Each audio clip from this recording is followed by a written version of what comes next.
ഞാൻ വരുന്നുണ്ടെന്ന് പറഞ്ഞു. ഞാൻ ചെല്ലുമ്പോൾ പപ്പായി കാർഡ് വായിച്ചുകൊണ്ടിരിക്കുക. ഞാൻ കമ്മിങ് എവിടുന്നാ? ഞാനവിടെ മദ്രാസിൽ ഇറങ്ങി 8:45 രൂപയും പിന്നെ കാപ്പിയെ കുടിച്ചെല്ലാം പരിപാടി ഞാൻ തീർന്നു. ട്രിവാൻഡ്രം അല്ലെ മദ്രാസ് സെൻട്രൽ സ്റ്റേഷനിൽ ഇറങ്ങി ഒരു പൈസ എൻ്റെ ഇല്ല. അപ്പം എനിക്കറിയാം വേലാച്ചേരി എന്ന് പറഞ്ഞ സ്ഥലമാണ്, അത് ഗിണ്ടി. എനിക്ക് പഴയ കാലത്തെ അറിയാം ഇതൊക്കെ, എനിക്കറിയാമായിരുന്നു. ഞാൻ നേരെ കയറി പിന്നെ എന്താ ഇലക്ട്രിക് ട്രെയിനിൽ കയറി സൂന്ന് ഞാൻ കയറി വേലാച്ചേരിയിൽ ഇറങ്ങി. അവിടെ നിന്ന് 4 മണിക്കൂർ 4 കിലോമീറ്റർ നടക്കണം. IIT ഉണ്ടാക്കുന്ന കാലം, ഇന്ത്യൻ ഇൻസ്റ്റിറ്റ്യൂട്ട് ടെക്നോളജി എന്ന് പറഞ്ഞാൽ ഞാൻ 4 കിലോമീറ്റർ അങ്ങ് നടന്ന് അവിടെ ചെന്ന് തപ്പിപ്പിടിച്ച് ഞാൻ ചെന്ന് പപ്പ ഈ കാർഡ് വായിച്ചോണ്ടിരിക്കുക. ഐ ആം കമ്മിങ് എന്ന് പറഞ്ഞ് എഴുതിയിരിക്കുന്നത്. ദാറ്റ് വാസ് അങ്ങനെയൊക്കെയുള്ള പല. കാരണം ജോളിക്ക് ഒരിക്കലും ജോളി എന്നും പറയും, എനിക്കത് വിശ്വസിക്കാൻ വയ്യാത്തൊരു കാര്യം എന്ന് പറഞ്ഞാൽ പരീക്ഷ എഴുതുക. പ്രീ ഡിഗ്രി ഞാൻ തുരുത്തിക്കാട്ടായിരുന്നുള്ളൂ. പ്രീ ഡിഗ്രിക്ക് ഇംഗ്ലീഷ് എക്സാം അന്ന് ഏതോ സിനിമ ന്യൂ തിയേറ്ററിൽ ഇറങ്ങുന്ന ദിവസമാണ്. എനിക്ക് ആ കറക്റ്റ്. അപ്പം തുരുത്തി ഈ പരീക്ഷ എഴുതിയിട്ട് ഈ തുരുത്തിക്കാടിൻ്റെ അങ്ങ് ഇറക്കി ചെന്നാൽ അവിടുന്ന് ഒരു ബസ് പോകുന്നുണ്ട്, അത് അങ്ങോട്ട് വരുന്ന ബസ്. ആ ബസ്സെ കയറി ചങ്ങനാശ്ശേരി ഇറങ്ങണം, ബഡോണ എന്താ സംതിങ്. അപ്പം ഞാൻ ഈ പരീക്ഷ എഴുതിയപ്പം ഞാൻ ടീച്ചറിൻ്റെ കൂടെ എന്നൊരു OT മെത്തായി എന്ന ആളാണ്, അത് പുള്ളി ഇതിൻ്റെ ഇംഗ്ലീഷിൻ്റെ ഞങ്ങളെ പഠിപ്പിച്ച ആൾ. പുള്ളി അപ്പം അയാൾക്ക് എന്നെ അറിയാം, എഴുതുമെന്നറിയാം. ഞാൻ എവിടെയാണോ സിനിമ, എനിക്കറിയാം ഞാൻ സിനിമയ്ക്ക് പോകുമെന്ന്. അപ്പം സാറേ ചങ്ങനാശ്ശേരിയില്ല, നിനക്ക് ആ ബസ് കിട്ടുമോ? അപ്പം എഴുതും. ഞാൻ എഴുതിയിട്ട് ഞാൻ പോയി ബസ്സും പിടിച്ചവിടെ ചെന്ന് സിനിമയ്ക്ക് ടിക്കറ്റ് എടുത്ത് നിൽക്കുമ്പോൾ ജോളി സാറ് പരീക്ഷ കഴിഞ്ഞ് ഇതൊക്കെ വരുന്നു. അന്നേരം 5:30 ആയി കാണും. എന്നെ കണ്ട ഉടനെ ജോളി എന്നെ ആക്ച്വലി മീൻസ് എന്നെ കാണാൻ അങ്ങ് പോകാനായിട്ട്. കാരണം ഞാൻ ഇനി എന്നെ കണ്ടിട്ട് അവനൊരു വിഷമത അല്ലെങ്കിൽ എനിക്കൊരു വിഷമത വരണ്ടാവും. ഞാൻ പരീക്ഷ എഴുതിയില്ലല്ലോ. അപ്പം ഞാൻ പറഞ്ഞു, ഞാൻ അന്നേരം actually I showed him my question paper. ഞാൻ അവൻ എഴുതിച്ചൊക്കെ വന്നതെന്ന് പറഞ്ഞു.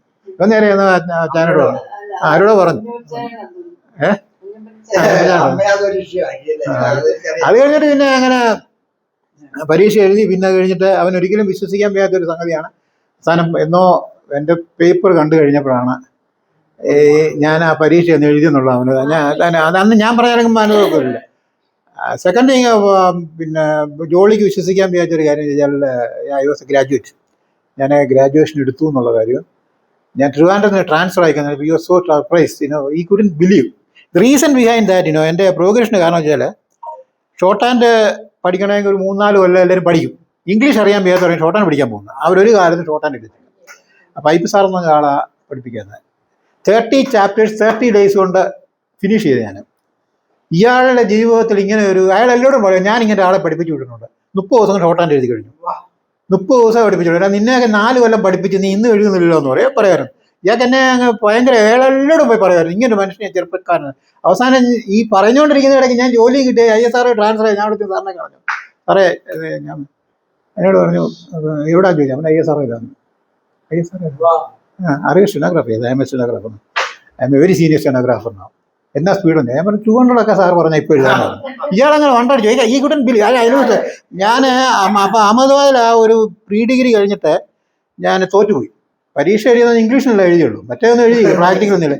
അപ്പം ഞാൻ പ്രീ ഡിഗ്രിക്ക് പിന്നെ ഇതെല്ലാം കഴിഞ്ഞ് ഞാൻ അവിടെ പപ്പായുടെ ചെന്നു. പപ്പ ഒന്നും വാങ്ങിച്ചില്ല. അപ്പോൾ പപ്പ ഉടനെ പറഞ്ഞു, ഇനി ഉടനെ പോയി ഇവിടുത്തെ PUCക്ക് ചേരാൻ. അപ്പം ചേർന്നാൽ മതി എന്ന് പറഞ്ഞു. ഇനി പഠിക്കാൻ പറഞ്ഞു. അപ്പം ഞാൻ വിചാരിച്ചു, ഞാൻ പോയി അവിടെ പോയി പ്രീ ഡിഗ്രിയുടെ ഈ പേപ്പർ ക്ലിയർ ചെയ്താൽ മതിയല്ലോ. അന്ന് ഞാൻ തോറ്റു പോയത് ബയോളജിക്കാണ്. ബയോളജിക്ക് അന്നത്തെ ഇപ്പം തവളയും പറ്റുമെന്ന് ഞാൻ പ്രാക്ടിക്കലും ചെയ്തില്ല. അപ്പം ഞാൻ വിചാരിച്ചു why not I go and do that. അങ്ങനെ ഞാൻ പെട്ടെന്ന് ഇവിടെ വന്ന് പ്രീ ഡിഗ്രിക്ക് വന്നു, പരീക്ഷ എഴുതി, ഞാൻ ക്ലിയർ ചെയ്ത് പോയി. അപ്പം അന്ന് അഹമ്മദാബാദിൽ ഈ സ്റ്റെനോഗ്രാഫേഴ്സിന് ഭയങ്കര ഷോർട്ടേജാണ്, ആളിനെ കിട്ടാനില്ല. അപ്പോൾ അല്ല അതെ. അപ്പം ഈ സ്റ്റെനോഗ്രാഫിയിലാണ്. അപ്പം എനിക്ക് ടൈപ്പിംഗ് സ്പീഡില്ല. അപ്പം പപ്പ അവിടെ ഇന്ത്യൻ എക്സ്പ്രസ് ഫ്രാങ്ക് മൊറോസിൻ്റെ എഡിറ്റോറിയലാണ് എനിക്ക് എടുത്ത് വെക്കുന്നത്. അടുത്ത വെച്ചാണ് ഡിക്റ്റേറ്റ് ചെയ്യുന്നത്. അപ്പം ഞാനത് എടുത്ത് പപ്പ നല്ലൊരു ഇംഗ്ലീഷ് നല്ല ഇതുണ്ടായിരുന്നു. അപ്പം എനിക്ക് നല്ല റൈറ്റിംഗ് പറഞ്ഞു. അത് മുഴുവൻ ഞാൻ ആ ഇന്ത്യൻ എക്സ്പ്രസ് അടുത്ത താമസിക്കുന്ന സർദാർജിയാണ്. ഓ സർദാർജി, ഓ ഇബ്രാഹിം സാബ് ക്യാ ഹോ രഹാ ഹൈ, ബച്ചൊക്കെ സിഖാത്ത, ഇങ്ങനെയൊക്കെ പറയും. അപ്പം ആ സർദാർജി എന്നോട് പറഞ്ഞു, you will become a big man, your English is so that. അത് അയാളൊക്കെ എഴുതാൻ വരും.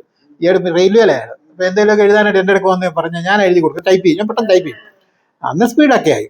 അങ്ങനെ ഞാൻ അപ്പോൾ ONGC വന്ന് ഞാൻ ചിലപ്പോൾ ഒരു പപ്പ ജോലി നടത്തുക ഈ സ്റ്റെനോഗ്രാഫർ ഫ്രം കോട്ടയം. അപ്പം അവിടെ ഗമ്യം കണ്ടപ്പോൾ ഞാൻ വിചാരിച്ചു, ഈ PA ടു ഡയറക്ടർ അഡ്മിനിസ്ട്രേഷനോ അവിടുത്തെ ONGC. അപ്പോൾ അവരെ കാണണമെങ്കിൽ ബുദ്ധിമുട്ടാണ്. അപ്പം ഇബ്രാഹിം സാറിൻ്റെ മോനെ അപ്പോൾ അതിനൊക്കെ ഇൻട്രൊഡ്യൂസ് ചെയ്ത് എൻ്റെ മോനെന്നൊക്കെ പറഞ്ഞു. ഇയാളുടെ വലിയ ആചാര്യ. അപ്പം എനിക്കിത് കണ്ടു ഇവിടെ ഇത് തന്നെ ഈ സ്റ്റെനോഗ്രാഫി ആണല്ലോ, ദിസ് ഈസ് സംതിങ് ഇനോ നമുക്ക് ഈസി ആണല്ലോ. അങ്ങനെയാണ് ഞാൻ ഈ പ്രീ ഡിഗ്രി ഇനി 1 മാസം കൊണ്ട് പഠിച്ചിട്ട് പോയത്.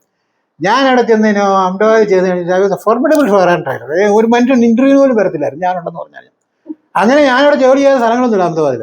അങ്ങനെയാണ് പിന്നെ ഗുജറാത്ത് സെക്രട്ടേറിയറ്റ് ചെല്ലുന്നത്. ഗുജറാത്ത് സെക്രട്ടേറിയറ്റ് ചെന്നപ്പോൾ ഗുജറാത്തി അറിയാവുന്നവർക്ക് അവിടെ അങ്ങോട്ട് മുകളിലോട്ട് പോകാൻ പറ്റത്തുള്ളൂ. പിന്നെ അയോന്ന് വർക്കിംഗ് വിത്ത് ഫൈനാൻസ് സെക്രട്ടറി. അപ്പോൾ എന്നെയൊക്കെ ഒരു വളരെ യങ്ങായിരുന്നു. ഇതിൽ കാണുന്നവർക്ക് എൻ്റെ ഒരു കൗതുകം ഉണ്ടായിരുന്നു. പിന്നെ വെരി യങ്. ഞാൻ 19 ആകുന്നേ ഉള്ളൂ അപ്പോഴത്തേക്ക്.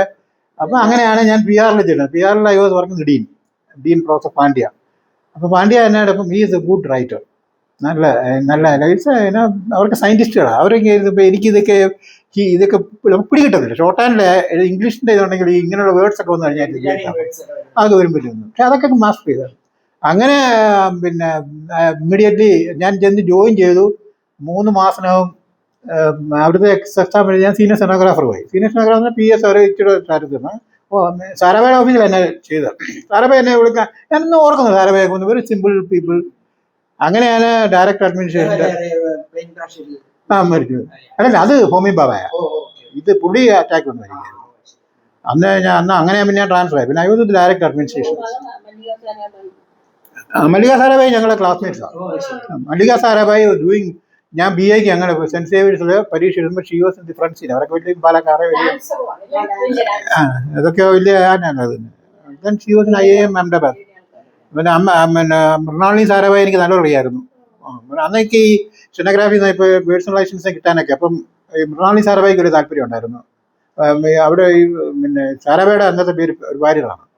അപ്പം ആ ഭാര്യയോട് പറഞ്ഞു എനിക്കൊരാളെ വേണമല്ലോ. അപ്പോൾ ഇവരൊക്കെ അടുത്തടുത്താണ്, കാരണം ഇവരൊക്കെ നാട്ടുകാരാണ്. അങ്ങനെ പറഞ്ഞു ഞങ്ങൾക്ക് ഒരാൾ പയ്യനുണ്ട്, കൊച്ചു പയ്യനാ, നമുക്ക് വേണമെങ്കിൽ വിടാമെന്നൊക്കെ പറഞ്ഞു. അങ്ങനെ കഴിഞ്ഞപ്പോൾ ഫാദർ വരിക്കുന്നത്. അപ്പോൾ എനിക്ക് കഴിഞ്ഞാൽ ഐ വാസ് ഡയറക്ടർ അഡ്മിനിസ്ട്രേഷൻ സാപ്പൂറിൻ്റെ കൂടെ ആയിരുന്നു. എന്നോട് പറഞ്ഞു നീ BA എഴുതി കഴിഞ്ഞിട്ട് സർട്ടിഫിക്കറ്റ് കൊണ്ട് തരുമ്പോൾ തന്നെ, അന്ന് ഞാൻ ഫൈനൽ എക്സാമാണ്, പപ്പ മരിക്കുന്ന ആ ടൈമിൽ, നീ എഴുതി കഴിഞ്ഞാൽ ഉടനെ ട്രാൻസ്ഫർ ചെയ്യാമെന്ന് പറഞ്ഞു. അന്ന് APJ കലാം, MR കുറുപ്പ്, ഇവന്മാരെല്ലാവരും അവിടെ വരും. APJ കലാമൊക്കെ അവിടെ ഞാൻ ടിക്കറ്റൊക്കെ എല്ലാം റീകൺഫേം ചെയ്യുന്ന എല്ലാം. അപ്പം അങ്ങനെ വന്നതാണ്. ഇപ്പം ഞാനവിടെ ചെന്നപ്പോൾ എന്നോട് എൻ്റെ ബോസ് അന്നേരം പറഞ്ഞു ഇങ്ങനെ ഫാദർ മരിച്ചുപോയി, ട്രാൻസ്ഫർ ചെയ്യണം നമുക്ക് എവിടെയോട്ടാന്ന്. അപ്പം എൻ്റെ കുറുപ്പ് സാറിൻ്റെ അടുത്ത് വന്നു. കുറുപ്പ് സാറ് ഫാദർ മരിച്ചുപോയി അല്ലേ. അതൊക്കെ അവരൊക്കെ അന്ന് വലിയ ഞങ്ങളെ സംബന്ധിച്ചോളം അവരൊക്കെ വലിയ ടോപ്പ് പാർട്ടീസാണ്.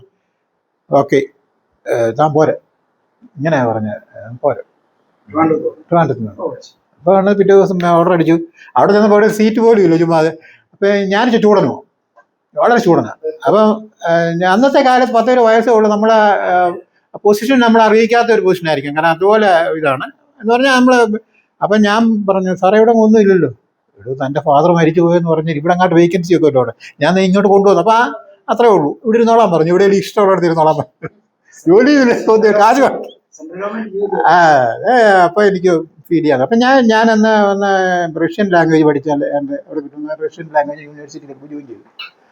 അങ്ങനെ ഇരിക്കുമ്പോൾ ഇങ്ങനെ ഐ വാസ് വെരി അൺഹാപ്പി. ഞാൻ പോകാമെന്ന് പറഞ്ഞു. ഞാൻ ലീവ് എടുത്ത് വീണ്ടും അഹമ്മദാബാദിന് പോയി. അഹമ്മദാബാദിൽ പോയി ഞാൻ അവിടെ ചെന്ന് പറഞ്ഞാൽ I want to come back boss.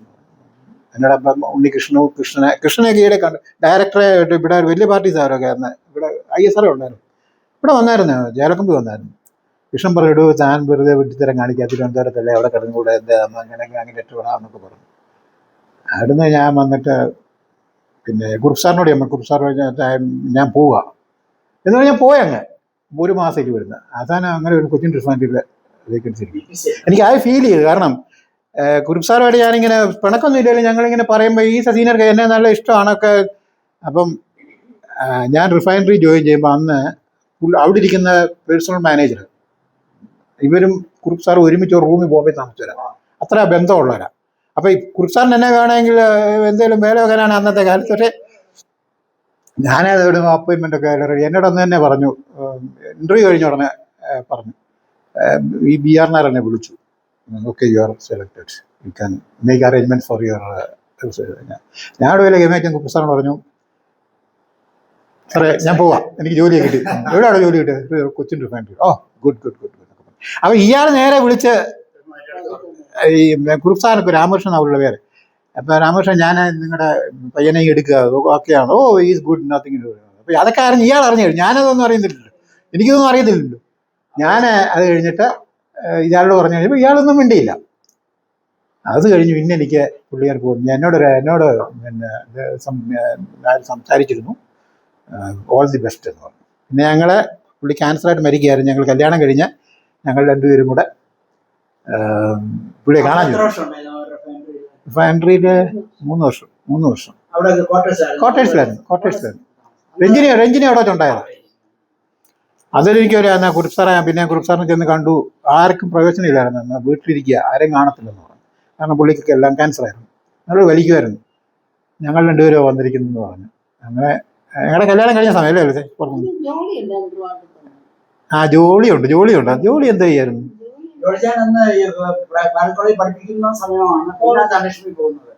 ധനലക്ഷ്മിയിലായിട്ടില്ല. അന്നേരം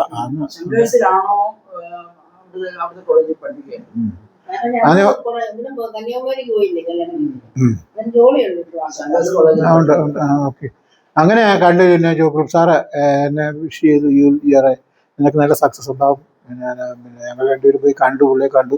പുള്ളി വേറെ ആരെയും കയറത്തില്ലായിരുന്നു, ഞാനാന്ന് പറഞ്ഞോണ്ട് മാത്രം. അല്ല, അതെന്നാ അറിയോ, ഈ കോഴിത്തോട് ഫാമിലിക്ക് ഓൾറെഡി ബന്ധമാണ്. ഒരു റിലേഷൻ ഇല്ലാത്തത് പുതുപ്പള്ളിയായിട്ടായിരുന്നു. അങ്ങനെയാണ് അവരാണ്. പക്ഷെ എനിക്ക് വലിയ ആഗ്രഹമായിരുന്നു, എന്റെ പാൻറ് ഇട്ട പിള്ളേർ വേണം മരിക്കുമ്പോൾ. മനസ്സിലായി. അന്ന് ഞാൻ ജോളിയൊക്കെ ഉള്ളൂ, നിങ്ങൾ കൊച്ചു പിള്ളേരാണ്.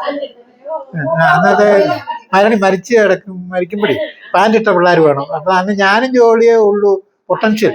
മനസ്സിലായി. പക്ഷേ അമ്മച്ചിയൊക്കെ അവർക്കൊന്നും നമ്മുടെ പ്രോഗ്രഷൻ കാണാൻ പറ്റിയില്ല. കാരണം നമ്മളെ അവരൊക്കെ ചിന്തിക്കുന്ന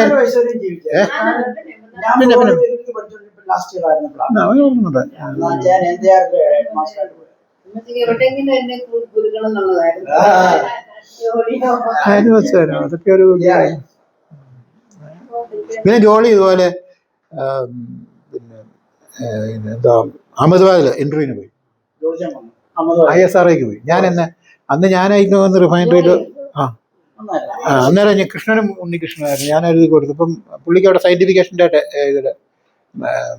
അപ്പം ഞാനന്ന് ISRO വിട്ടു. പക്ഷെ എൻ്റെ ഫ്രണ്ട്സ് ഉണ്ടായിരുന്നു അവിടെ. ഞാൻ അവിടെ നിന്ന് റെഫറൻസ് കൊടുത്തു. ISRO ഒക്കെ അവിടെ നിന്ന് കണ്ടു കഴിഞ്ഞപ്പോൾ ജോലിക്ക് തന്നെ വിശ്വസിക്കാൻ പറ്റിയില്ല. I was there. ഇന്റർവ്യൂ എല്ലാം കഴിഞ്ഞു. പിന്നെ ഇത് കിട്ടിയില്ല, ഇങ്ങനെ പോകുന്നു. അതൊക്കെ ഓർക്കുന്നുണ്ട് ഞാനും ജോലിയും. ഞാൻ കൊച്ചിൻ റിഫൈനറിയിൽ ഇരിക്കുമ്പോഴാണ് എനിക്ക് അപ്പൻഡിസൈറ്റിസ്. അവിടെ ഞങ്ങൾക്ക് അവിടെ പാനലിൽ നല്ല ഒത്തിരി ഹോസ്പിറ്റൽസ് ഉണ്ട്. അപ്പം എൻ്റെ മാവിയുടെ മോള്, ഷീസ് ഇൻ US, ന്യൂയോർക്കിലാണ്. പുള്ളിക്കാരത്തി പൊന്നമ്മാമെന്ന് പറഞ്ഞു.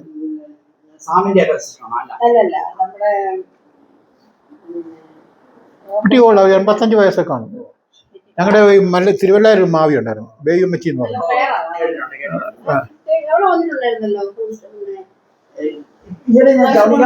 അവർ ലോങ് ഐലൻഡിലാണ് താമസിക്കുന്നത്. അപ്പം അമ്മാമ്മ പിന്നെ ജനറൽ ഹോസ്പിറ്റലിലാണ്, നേഴ്സാണ്. അപ്പോൾ എനിക്കിങ്ങനെ ഇത് വേണമെന്ന് പറഞ്ഞപ്പം എന്നെ വിളിച്ചുകൊണ്ട് പോയിട്ട് അവരെ ഡോക്ടറെ കാണിച്ചിട്ട് പറഞ്ഞു. അപ്പോൾ എനിക്ക് റിഫൈനറിയില്ല, മറ്റേടത്തല്ലേ ഇവിടെയൊക്കെ പോയതുകൊണ്ട് അവിടെ പോയാൽ മതിയല്ലോ. അപ്പം ജനറൽ ഹോസ്പിറ്റലിൽ. അപ്പം 4 പിള്ളേരാണ് അമ്മമ്മയ്ക്ക്. അവരെയൊന്നും ഇട്ടിട്ടൊന്നും വരാൻ പറ്റത്തില്ല. അതുകൊണ്ട് പിന്നെ അമ്മ കൊണ്ടുപോയി എന്നെ അവിടെ ജനറൽ ഹോസ്പിറ്റലിൽ കൊണ്ടുപോയി അഡ്മിറ്റ് ചെയ്ത് ഓപ്പറേറ്റ് ചെയ്ത് കഴിയുമ്പം അമ്മമ്മയുടെ ആൾക്കാരെല്ലാവരും പെണ്ണമ്മയുടെ ആങ്ങളെയാണല്ലോ.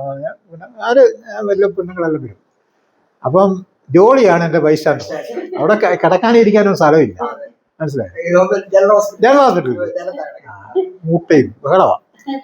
ഏതായാലും കൊള്ളാം. ജോളി ഞാനും അങ്ങനെ 2ാം ദിവസം ആയപ്പോൾ എൻ്റെ കെയർ ഓഫിൽ അവിടെ എല്ലാവരും ഞങ്ങൾ രണ്ടുപേരും അറിയാവുന്നവരാണ്. അപ്പോൾ ജോളി കയറി എന്നോട് കിടക്കും. ഞങ്ങൾ രണ്ടുപേരും കയറി കിടക്കും. ഞങ്ങളെ കണ്ടാലൊക്കെ ഏതാണ്ടൊക്കെ അന്നത്തെ കാലം ഒരുപോലൊക്കെ ഇരിക്കും. അപ്പോൾ ഈ ഇഞ്ചക്ഷനൊക്കെ രാത്രിയിലൊക്കെ വരുന്ന ഉടനെ ജോളിയെ പേര് പിടിച്ചു നടന്നപ്പോ. പിന്നെ അങ്ങനെയൊക്കെ ഒരു രസമായിരുന്നു. അതാ നടന്നതൊക്കെ ഒരു